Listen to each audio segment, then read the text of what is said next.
ముందుగా అందరికీ నమస్కారం అండి. ఈరోజు కోడిగుడ్డు, బీరకాయ, ఎగ్ బుజ్జి ఎలా చేయాలనేది చూపిస్తున్నాను. టేస్ట్ మాత్రం చాలా బాగుంటుందండి.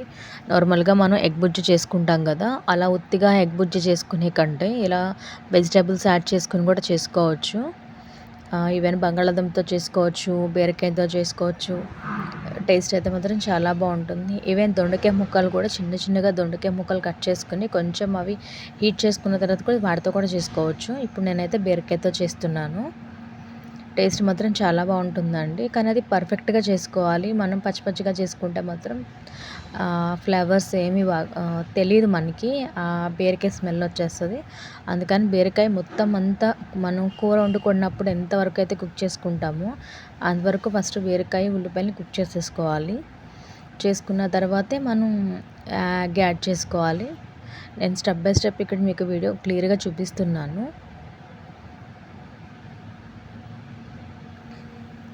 ఎక్కడ మిస్ కాకుండా చూడండి. నేను ఇది ఎక్కువ షార్ట్ వీడియో కూడా పోస్ట్ చేస్తాను.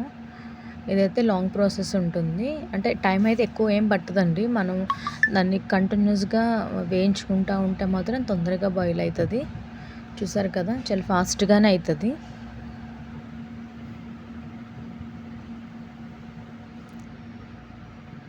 వీటికేంటంటే ఉప్పు, పసుపు, కారం వీటికేమి ప్రత్యేకంగా కొలతలేమి ఏమి ఉండవండి. మనం టేస్ట్‌కి సరిపడా యాడ్ చేసుకోవడమే. ఇందులో ఎలాంటి మసాలాలు కూడా ఏమి వేయాల్సిన అవసరం లేదు. నేనైతే ఎలాంటి మసాలా యాడ్ చేయట్లేదు. ఈవెన్ మీరు కూడా ఏమి యాడ్ చేసుకోక్కర్లేదండి. మీకు నచ్చితే కనుక కొత్తిమీర కానీ, కరివేపాకు కానీ అవి 2 చిన్న చిన్న ముక్కల కింద కట్ చేసుకొని అవి యాడ్ చేసుకోవచ్చు.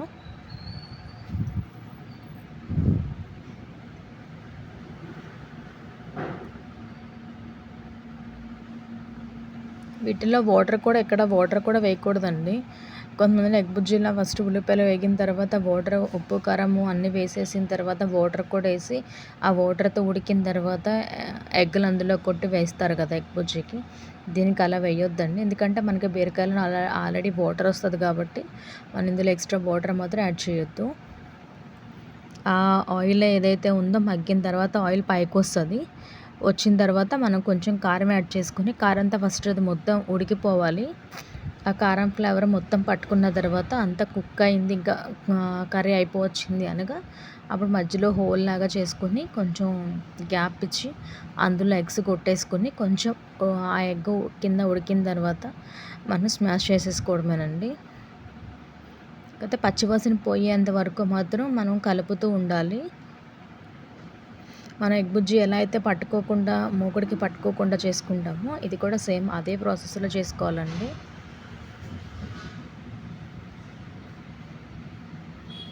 చూసారు కదా ఆయిల్ మొత్తం పైకి తేలింది.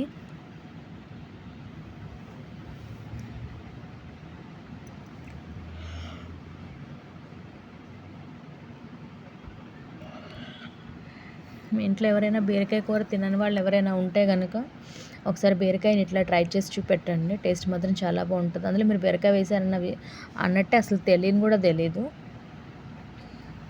చూసారు కదా ఇలా మధ్యలో గ్యాప్ ఇచ్చి అందులో మనం ఎగ్ నేను ఫస్ట్ కొట్టి ఒక దానిలో పెట్టుకున్నాను. మీరు డైరెక్ట్ వేసేసుకోవచ్చు. కాకపోతే కొంచెం పెంకులు అవి పడతాయి అన్న ప్రాబ్లం ఉంటే ముందే ఒక బౌల్లో కొట్టుకొని దాన్ని డైరెక్ట్ అందులో వేసేసుకోవడమే.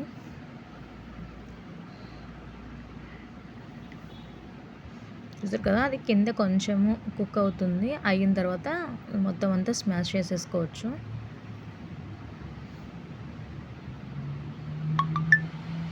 దాని నుంచి ఆయిల్ వదిలేసింది అంటే మనకి ఎగ్ బుజ్జిక అయిపోయినట్టేనండి.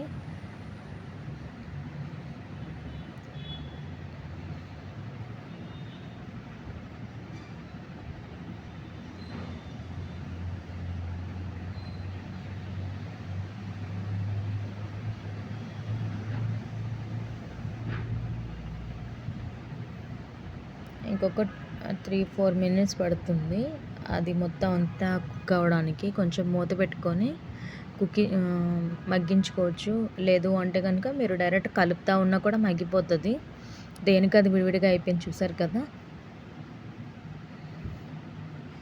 కానీ టేస్ట్ మాత్రం అయితే నార్మల్ ఎగ్ బుజ్జి మీద కూడా టేస్ట్ మాత్రం చాలా బాగుంటుందండి. అందరికీ నచ్చింది అనుకుంటున్నాను. మీకు కూడా నచ్చితే లైక్ చేసి షేర్ చేయడం మర్చిపోవద్దు. మీ కామెంట్ బాక్స్లో కామెంట్ తెలియజేయండి. Please thanks for watching. నా ఛానల్ సబ్స్క్రైబ్ చేసుకోండి. ఎవరైనా మీ ఫ్రెండ్స్ ఉన్నా కూడా వాళ్ళకి కూడా ఈ వీడియోని షేర్ చేస్తారని మనస్ఫూర్తిగా కోరుకుంటున్నాను. థ్యాంక్స్ ఫర్ వాచింగ్ అండి.